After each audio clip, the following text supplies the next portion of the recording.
Hello friends, आज के video में मैं आपको जो एक्सेल के ट्रिक्स बताने वाला हूं, I am damn sure about this, ये आपने पहले नहीं सीखी होगी। और ये जो ट्रिक्स है, ये खाली ट्रिक्स नहीं है दोस्तों, ये ट्रिक्स बेसिकली एक्चुअल प्रॉब्लम्स है जो कॉर्पोरेट में काम करने वाले एम्प्लॉय उनके एक्चुअल प्रॉब्लम है। मेरे कुछ स्टूडेंट्स हैं जो कॉर्पोरेट में ऑलरेडी काम करते हैं, तो उन्होंने ये सवाल मुझे पूछे थे और इनके जवाब मैंने उनको दिए। तो भाई ये ट्रिक्स आपको सीखने जरूर चाहिए। तो पहले ट्रिक है डेटा को अनपिवोट करना। मतलब क्या है, यहाँ पे मैं डेटा दिखा रहा हूं, ये जो डेटा आपको फॉर्मेट दिखाई दे रहा है, इस डेटा को इस फॉर्मेट में कन्वर्ट करना है, दिखाई दे रहा है। तो ये आप बोलोगे भाई हम कॉपी पेस्ट करेंगे, लेकिन कॉपी पेस्ट करने में इसमें बहुत टाइम जाएगा। तो मैं आपको अनपिवोट की ट्रिक बताने वाला हूं। ये पहले ट्रिक है। अब दूसरी ट्रिक है, हमारी एक डेटा है जिसमें मेरे पास मंथ है, जनवरी से लेकर दिसंबर तक का अलग अलग रिकॉर्ड्स है, और मैं चाहता हूं इसे फाइनेंशियल ईयर वाइज सॉर्ट करना। जी हाँ, फाइनेंशियल ईयर वाइज सॉर्ट करना, यानी कि अप्रैल मंथ पहले आना चाहिए, उसके बाद मई, अप्रैल से स्टार्ट होना चाहिए सॉर्टिंग, और लास्ट मंथ मार्च आना चाहिए। फाइनेंशियल ईयर से सॉर्टिंग होना चाहिए। सॉर्टिंग हमारे पास दो मेथड रहती है, एक तो असेंडिंग और डिसेंडिंग, या फिर लार्जेस्ट टू स्मॉल है, स्मॉलेस्ट टू लार्ज।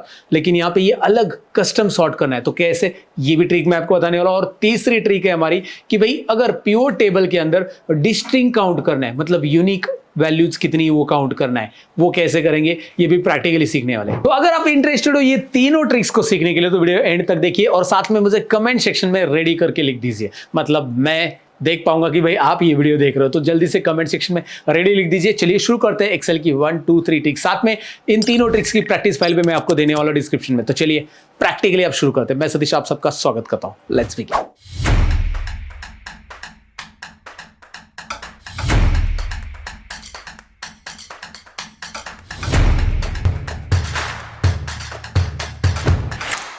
दोस्तों, ट्रिक नंबर 1 में मैं आपको डेटा को अनपिवोट करके दिखाने वाला हूं। अब ये अनपिवोट क्या होता है, इसको कैसे करना होता है और ज़रूरत क्या है इसकी, आइए देखते हैं प्रैक्टिकली।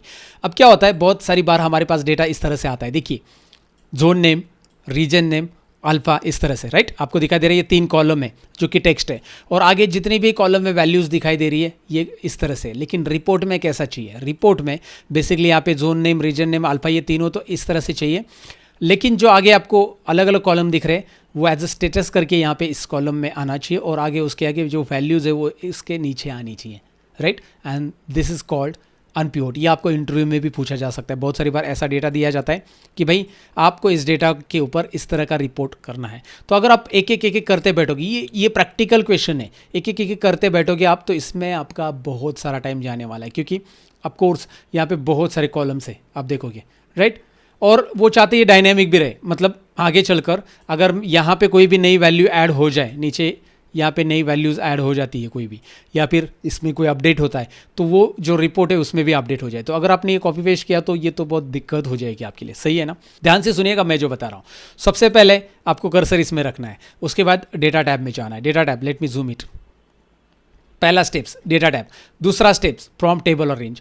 याद रखिए 2016, 2019 और 2021 वर्जन जो है एक्सेल का, उसमें आपको डेटा में डायरेक्टली ये ऑप्शन मिल जाएगा। अगर आपके पास पुराना वर्जन है तो भाई 2013 है या फिर 2010 है, तो उसमें 2013 में तो पावर क्वेरी अलग से इंस्टॉल करना पड़ता है, और 2010 में तो ये आएगा नहीं, रिमेंबर, ओके। तो इसके लिए नए वर्जन के साथ जाओगे तो भी आपको समझ में आएगा। जाना कहाँ पे आपको, डेटा टैब, फ्रॉम टेबल और रेंज, याद रखिए ये दोनों ऑप्शंस। तो अब मैं टेबल और रेंज पे क्लिक करता हूँ, लेकिन इसके क्लिक करने के पहले कर्सर मेरा इस टेक्स्ट में होना चाहिए, ऑलरेडी है। फ्रॉम टेबल और रेंज पे क्लिक कर रहा हूँ मैं। जैसे मैं क्लिक करूँगा एक पॉपअप आएगा जहाँ पे वो मुझे बताएगा कि where is the data of your table. Already selected है हमारा डेटा, सिलेक्ट हो जाता है A1 to AB10 सिलेक्ट हो गया, no problem. My table has header, ये भी चेक रखो, ओके करो। जैसे आप इसे ओके करोगे, डायरेक्टली आपके सामने पावर क्वेरी का विंडो ओपन होने वाला है। पावर क्वेरी क्या होता है, एक ETL टूल है डेटा क्लीनिंग का। तो ये पावर क्वेरी की विंडो जैसे ही आपके सामने ओपन हो जाती है, इसके अंदर आप देख पाओगे हमारा टेबल लोड हो चुका है, जिसमें जोन, रीजन, अल्फा, ये सारी चीज़ें वहाँ पे जैसे वैसे दिखाई देगी।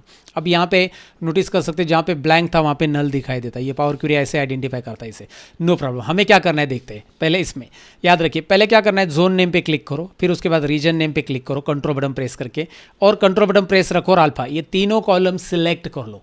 होल्ड डाउन कंट्रोल की, कीबोर्ड पे कंट्रोल की दबाओ, दबा के रखो और एक एक करके क्लिक करो, तीनों कॉलम को सिलेक्ट करो। पहला स्टेप्स। दूसरा स्टेप्स, यहाँ पे ट्रांसफॉर्म करके एक टैब आपको मिल जाता है ऊपर, देखिए transform tab, right. Now click on unpivot columns, ये जो दिखाई दे रहा है अनपिवोट कॉलम, उसके बाजू में एक ड्रॉप डाउन है, उस पर क्लिक कीजिए। एंड इस ड्रॉप डाउन में ढेर सारे ऑप्शन है, लेकिन इसमें से ढेर नहीं, 3 ही ऑप्शन वैसे भी। सो अनपिवोट अदर कॉलम्स पे क्लिक करना है। अनपिवोट अदर कॉलम्स यानी कि हमें इन तीनों कॉलम को छोड़ के बाकी के सारे कॉलम्स अनपिवोट करने, क्योंकि उसमें वैल्यूज़ है। और मैं जैसे ही इस पर क्लिक करूँगा, देखिए याद रखिए तीनों कॉलम सिलेक्ट किया है और उसके बाद हमने किया है अनपिवोट अदर कॉलम्स, राइट।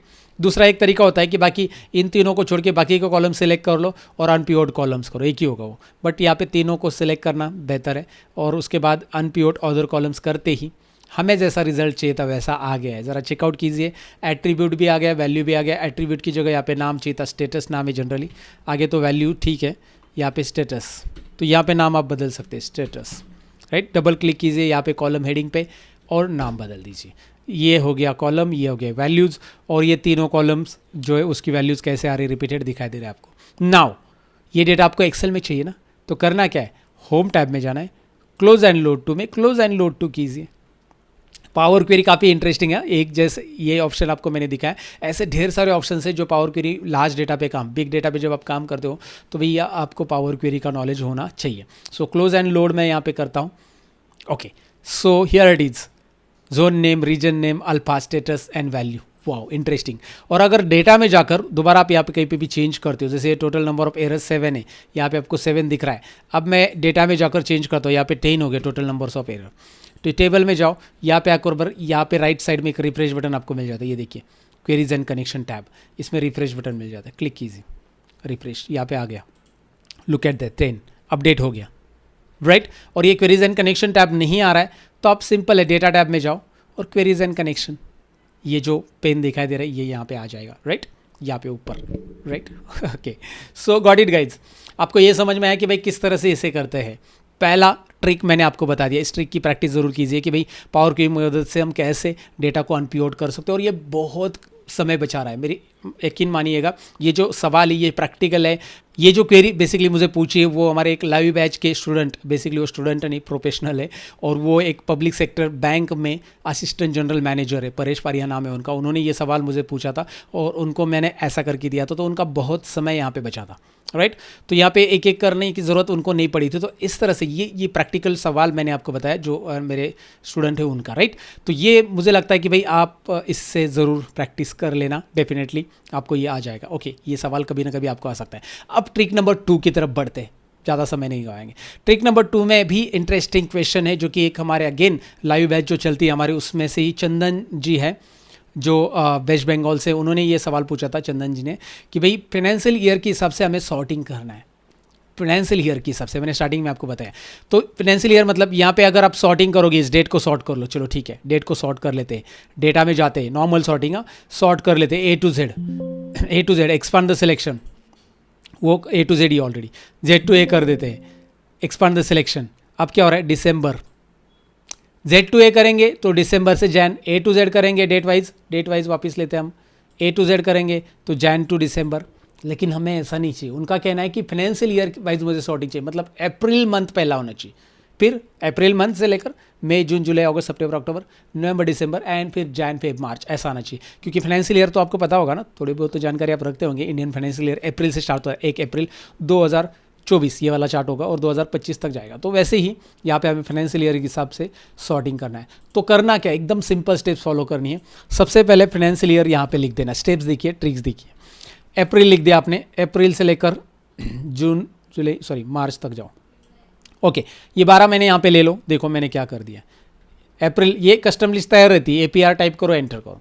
अब इस कस्टम लिस्ट को ऐड करो, कहाँ पे ऐड करना है, फाइल में जाना है, ऑप्शंस में देखिए, स्टेप्स देखिए, फाइल मेनू, ऊपर देखिए फाइल मेनू, यहाँ पे लेफ्ट कॉर्नर में फाइल मेनू। मैं चाहता हूँ आप मोबाइल में देख रहे हो तो अच्छे से देख लो, फाइल में जाकर ऑप्शंस में, हर एक चीज़ जूम करके दिखा रहा हूँ ताकि आप मोबाइल में देख रहे हो तो आपको पता चले कि मैंने कहाँ पे क्लिक किया है। ऑप्शंस में जाने के बाद आपको जाना है एडवांस में, फाइल ऑप्शंस एडवांस। उसके बाद आपको नीचे स्क्रॉल करना है, नीचे स्क्रॉल करना है, नीचे स्क्रॉल करना है, तब तक स्क्रॉल करना है जब तक आपको ये वाला बटन ना दिखाई दे, एडिट कस्टम लिस्ट, राइट। सो एडिट कस्टम लिस्ट पे क्लिक कीजिए और इसमें ये लिस्ट ऐड कर दीजिए। अब ये जो लिस्ट सिलेक्टेड है यहाँ पे आपको दिखाई देगी, ये सिलेक्टेड है, ये देखिए, ये है ना। और इंपोर्ट बटन पे क्लिक कीजिए, इंपोर्ट करते ही यहाँ पे वो लिस्ट आ जाएगी। ऑलरेडी ये इंपोर्टेड है, मैं इसे डिलीट करता हूँ, 1 मिनट, मैंने कुछ लिस्ट ऑलरेडी ऐड करके रखी है जो मैं डिलीट कर देता हूँ। ओके, सो यहाँ पे मैं इसे इंपोर्ट करूँगा, जैसे मैं इंपोर्ट करूँगा ये देखिए आ गया, अप्रैल से लेकर ये इंपोर्ट करना ज़रूरी है, यहाँ पे आना चाहिए, यहाँ पे आना चाहिए, एंड ओके दैट्स इट। पहले कस्टम लिस्ट ऐड कर दो। तो अब आगे बढ़ते हैं। कस्टम लिस्ट ऐड करने के बाद करना क्या है, सिंपल है, इस मंथ को सिलेक्ट करना है आपको। यहाँ पे मंथ वाइज चाहिए, सो इस मंथ को सिलेक्ट करना है। मंथ कॉलम हमने ऑलरेडी निकाला है, सिलेक्ट कर लिया। उसके बाद यहाँ पे अगर आपने मंथ नहीं निकाला तो सिंपल है, मंथ निकालने के लिए एक फॉर्मूला मैं बता देता हूँ, 1 मिनट, इसे मैं डिलीट करता हूँ। मंथ कैसे निकालना है किसी भी डेट में से, right, is equal to text, ये फॉर्मूला देख लीजिए, टेक्स्ट, इसको सिलेक्ट कर लीजिए। क्या किया मैंने, देखिए टेक्स्ट, डेट सिलेक्ट किया, कॉमा, और लिख दीजिए आगे इन्वर्टेड कॉमा में MMM। अगर आप DDD लिखोगे तो डे आएगा, MMM लिखोगे तो मंथ आएगा। ये छोटी सी बात याद रखना। देखिए ये सारे फॉर्मूलाज जो है ना इंटरेस्टिंग रहते हैं एक्सेल में, इसकी नॉलेज आपको जरूर होनी चाहिए। सो नाउ ये जैन से लेकर ये हो गया समझ में आपको, चलो ठीक है। Now I am going to do one thing, मैं इस कॉलम को सिलेक्ट कर रहा हूँ, डेटा में जा रहा हूँ बेटा, उसके बाद सिंपल से A to Z, या फिर A to Z नहीं करना है, सॉरी, इस बार सॉर्ट में जाना, ये वाला button, let me highlight it, ये वाला जो ऑप्शंस आपको दिखाई दे रहे हैं ना, ये सॉर्ट, इस पर क्लिक करना, इस पे, right. So I am going to click on that now. Sort पे मैं क्लिक कर रहा हूँ, जैसे मैंने सॉर्ट पे क्लिक किया, एक्सपांड सिलेक्शन लिख के आ रहा है, एक्सपांड सिलेक्शन रहने दो, सॉर्ट बटन पे क्लिक कर दो दोबारा। उसके बाद यहाँ पे आप देख सकते हैं एक डायलॉग बॉक्स आ रहा है जिसमें आपको यहाँ पे कॉलम सेलेक्ट करना है, मंथ, पहले कॉलम सेलेक्ट करो किससे सॉर्ट करना है, मंथ को, sort by column month, okay ठीक है, मंथ हमने लिया है। उसके बाद यहाँ पे सेल वैल्यूज ही रहने देना है। उसके बाद यहाँ पे आकर एक चीज़ करनी है, कस्टम लिस्ट, लास्ट वाला कस्टम लिस्ट यानी कस्टमाइज लिस्ट, बेसिकली ये वाला ऑप्शन कस्टमाइज लिस्ट, इस डायलॉग बॉक्स में ये 3 चीज़ें कर लेना। उसके बाद ये वाली लिस्ट सेलेक्ट कर लो जो हमने अभी ऐड की, ओके करो and hit okay button and let's see the magic. Now April आ चुका है, अप्रैल आ गया है, मतलब इसके बाद का जो मंथ रहेगा, लेट मी स्क्रॉल डाउन, मई आ रहा है, राइट। आप देख सकते हैं यहाँ पे अप्रैल के बाद मई आ रहा है, उसके बाद जून आएगा, अभी बहुत सारी डेट से मई की लगता है मुझे, जून आ गया, ओके। मैं कंट्रोल डाउन एरो प्रेस करता हूँ, लास्ट मार्च आना चाहिए था, आ गया, 1 अप्रैल आना चाहिए था, आ गया, control down arrow, direct last row पे आ गया हम, control up arrow. So interesting, second trick भी इंटरेस्टिंग लगी हो तो अब ट्रिक नंबर 3 की तरफ बढ़ते, इसे ज़रूर करके देख लीजिए, right. So now let's go ahead guys. अब ये तीसरा जो ट्रिक है, ये भी एक लाइव मास्टर क्लास बैच के स्टूडेंट्स का ही सवाल है जिनका नाम है भगवान बरे जी। उन्होंने पूछा था कि सर मेरे पास इस तरह का डेटा है and I wanted to get a distinct count, किस तरह से डिस्टिंक्ट काउंट चाहिए, उनकी शीट्स यहाँ पे है। वो चाहते हैं कि जब मैं इस पर प्योर टेबल लगाऊँ तो प्योर टेबल लगाने के बाद रिजल्ट ये आ जाता है, जो कि कंपनी का नाम जो है वो रिपीटेड काउंट हो रहा है 137, लेकिन एक्चुअल रिजल्ट रिक्वायर्ड ये है, ये देखिए उन्होंने मेंशन भी किया है, प्योर रिपोर्ट रिक्वायर्ड इस तरह से रहना चाहिए, मतलब ये डिस्टिंक्ट काउंट आना चाहिए, यूनिक काउंट आना चाहिए सिटी का, कंपनी का, बेसिकली सिटी का नहीं कंपनी का। सो यहाँ पे जो हमारे पास डेटा है, डेटा मैं आपको दिखाता हूँ, यहाँ पे कंपनी का नाम भी है, तो कंपनी के नाम जो है उनके इस रिपोर्ट के अंदर, ये जो रिपोर्ट उन्होंने दिखाया उसमें रिपीटेड काउंट हो रहे प्योर टेबल की मदद से, और उनको इस तरह से चाहिए, ये उन्होंने मैन्युअली किया है, यहाँ पे कोई फॉर्मूला वगैरह नहीं लगाया, मैन्युअली उन्होंने लिखा है कि भाई कंपनी का काउंट इस तरह से डिस्टिंक्ट काउंट होना चाहिए। डिस्टिंक्ट मतलब यूनिक वाले कंपनीज ही आनी चाहिए, रिपीटेड कंपनी का नाम नहीं आना चाहिए, डिस्टिंक्ट काउंट का मतलब होता है। बट द प्रॉब्लम क्या होता है, मैं इसे क्लोज कर देता हूँ। प्रॉब्लम क्या होता है, जब आप इस पर प्योर टेबल बनाते हैं तो प्योर टेबल बनाने के बाद, 1 मिनट, इसका मैं डुप्लीकेट शीट बनाता हूँ, more copy, create duplicate of this after this sheet, okay, यहाँ पे आ गया, काउंट डिस्टिंक्ट 2 एक है मेरे पास, ओके। तो इस डुप्लीकेट शीट पे काम करते हैं हम। मैं जब इस पे प्योर टेबल लगाता हूँ बेसिकली, तो प्रॉब्लम क्या होता है मैं आपको दिखाता हूँ। इंसर्ट में चाहिए प्योर टेबल, फ्रॉम टेबल और रेंज, फ्रॉम टेबल और रेंज पे मैं क्लिक करता हूँ। प्योर टेबल जनरली सबको आता होगा, न्यू वर्कशीट, ओके। तो यहाँ पे हम प्योर टेबल में आ चुके हैं। अब हमें क्या चाहिए, बेसिकली वो ले लेते हैं, हमें चाहिए यहाँ पे रिसर्च एजेंट का नाम, मैं यहाँ पे इसे ड्रैग एंड ड्रॉप कर रहा हूँ, राइट। रिसर्च एजेंट का नाम यहाँ पे आ चुका है। उसके बाद उन्हें चाहिए कंपनी का नाम, तो मैं कंपनी का नाम यहाँ पे वैल्यूज़ में डाल देता हूँ। लेकिन यहाँ पे आप देख सकते हैं कंपनीज का नाम जो है, अगेन ये उनको कैसा चाहिए था, मैंने आपको बताया था कि भाई उनको ये कंपनी का नाम जो यूनिक चाहिए यहाँ पे वैल्यू, लेकिन यहाँ पे यूनिक नहीं आई है, रिपीटेड कंपनी का नाम आ गई। अगर मैं इसे यूनिक करना चाहूँगा काउंट, अगर मैं इस काउंट को यूनिक करने चाहूँगा तो मैं यहाँ पे क्लिक करूँगा जनरली, उसके बाद वैल्यू फील्ड सेटिंग में जाऊँगा, यहाँ पे देखिए वैल्यू फील्ड सेटिंग में जाऊँगा। वैल्यू फील्ड सेटिंग में क्लिक करने के बाद यहाँ पे जाकर मैं देखूँगा कि मैं डिस्टिंक्ट काउंट कर सकता हूँ क्या, लेकिन यहाँ पे मुझे डिस्टिंक्ट काउंट कहीं पे भी नहीं दिख रहा है। अगर मैं शो बाय वैल्यूज़, तो मैं यहाँ पे स्क्रॉल करूँगा तो मुझे डिस्टिंक्ट काउंट कहीं पे भी नहीं मिल रहा है, राइट।